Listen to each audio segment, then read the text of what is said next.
Velkomin aftur í föstudagsþáttinn.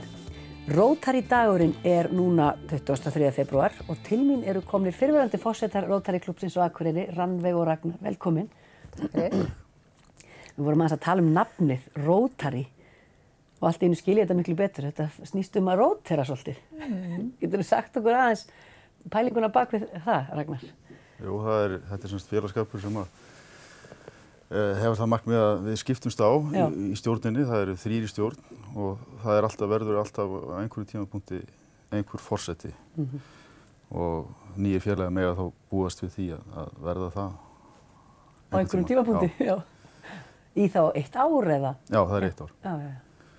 Og merki félagsins meira sér tannhjól, mjög tákrænt.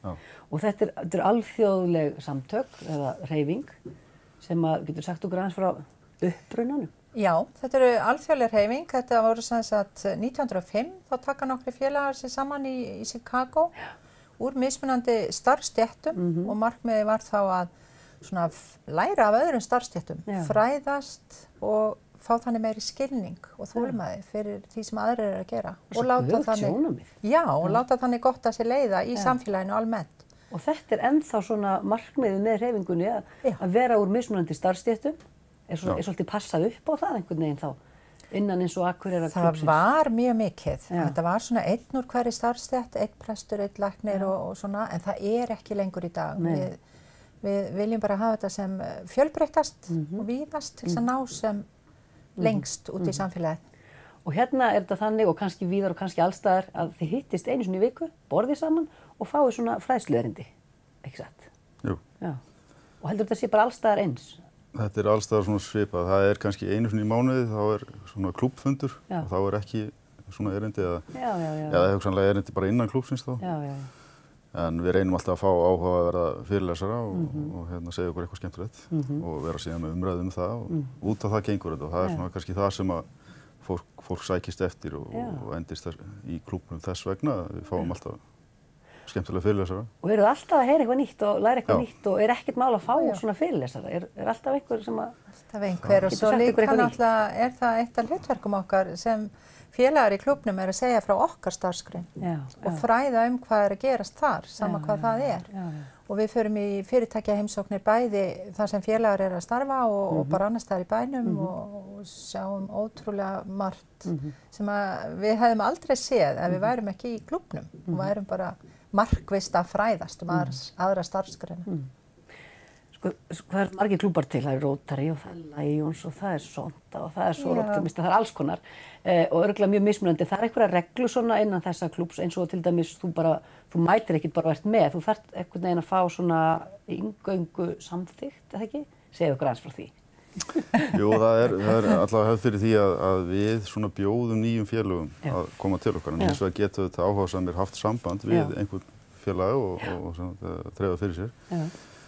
En þetta er hefðin og þá er það er lagt fyrir hinna félagana þessi nýja einstaklingur og það er svo rætt en sá þarf að mæta samt á fundi og við þurfum að sjá hann eða hana í einhver tíma og hafa hann þessi ákvörðun tekin. Þannig að þetta er svona formlegt að þessu leyti. Og það eru hvað, 30?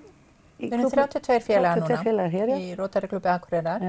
Þetta eru 31 klúbbur á Íslandi og saman mynda þeir eitt umdæmi sem er umdæmi Ísland og númer 1360 ef ég man rétt. Og þetta eru 1300 félagar á Íslandi. Á heimsvísu er þetta 1,2 milljón. Hefur þetta verið að minnka eða stækka eða er þetta bara stendur þetta svolítið í stað þessi fjöldi á Íslandi? Vitið þið það eitthvað? Sko við erum svolítið fræg fyrir það Íslendingar svona heimsvísu að það eru svo margir félaga með við höfðatölu. Við erum langt yfir öðrum, við gerum allt best. Það er svolítið gaman að því. En þetta eru svona á heimsvísu þá er þetta í 35.000 klúbbar, 200 löndum, öllum heimsálfum, þannig að þetta er útbreitt allan heim. En hittist þið svo, þú veist, út í heimi eitthvað svona alheimsþing eða hvað? Já, einu svona árið eða? Já, það er á einu svona árið og það er þá í heimalandi þess sem er þá yfir Rotary. Sem forseti samtakana er. Já, hann er núna á Bahamaeyjum. En spennandi á ekki að skella sér. En ég kann nú ekki að segja frá því hvort að þingi verið haldið þar, sko. Nei, ok. En það væri nú gaman. Já. Og hafið þið verið duglega að mæta á þessi heimsþing? Nei, það er yfirleitt þá bara umdæmisstjóri Íslands. Já, það er náttúrulega ekki bara allir sem að storma þangað. Það er alltaf stórt og mikið. Nei, og við erum að fá okkar umdæmisstjóra, Sofíu Gísladóttur. Hún hefur það embætti 2020. Hún var hér fórseti hérna á Akureyri og það var fórseti í fyrra. Og er svo núna bara yfir Íslandi, takk fyrir takk. Já, hún verður Bráðum næsta ár. Það er þá eftir eitt ár í viðbót. Það er þá 1,5 ára eða svo í það. En þetta er sem sagt þessi klúbbar á Íslandi mynda sem sagt eitt umdæmi og yfir því er þá umdæmisstjóri og eins og Ragnar nefndi verður frá okkur, hefur verið áður frá Akureyri umdæmisstjóri en þá er haldið hér stórt þing þegar það verður. Koma allir landssamtökin, hittast hér.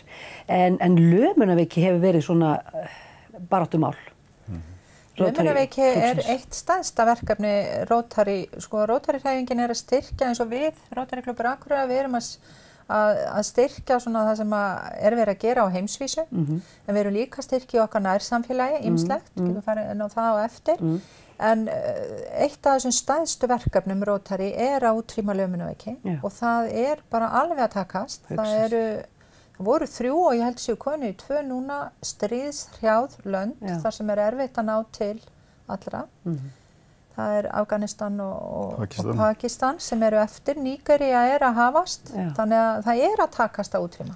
Eftir hversu langa baráttu? Alveg frá? Byrjaði 1979. Já. Þetta ætti að klárast, sko. Það er 3 ára átak núna sem er svona að klárast og við fáum stuðning. Þetta er unnið í samstarfi.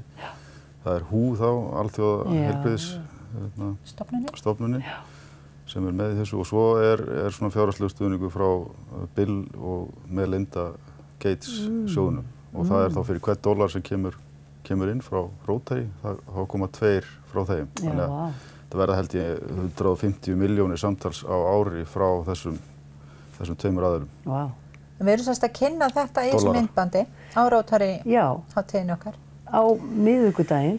Það er á miðvikudaginn næstu viku. Afmælisdagurinn eða þessi Rótari dagur er á laugardaginn næstkomandi, 23. En við ætlum að halda upp á miðvikudaginn næsta og það verður upp í Háskóla, í andirinu í rannsóknarhúsinu á Borgum.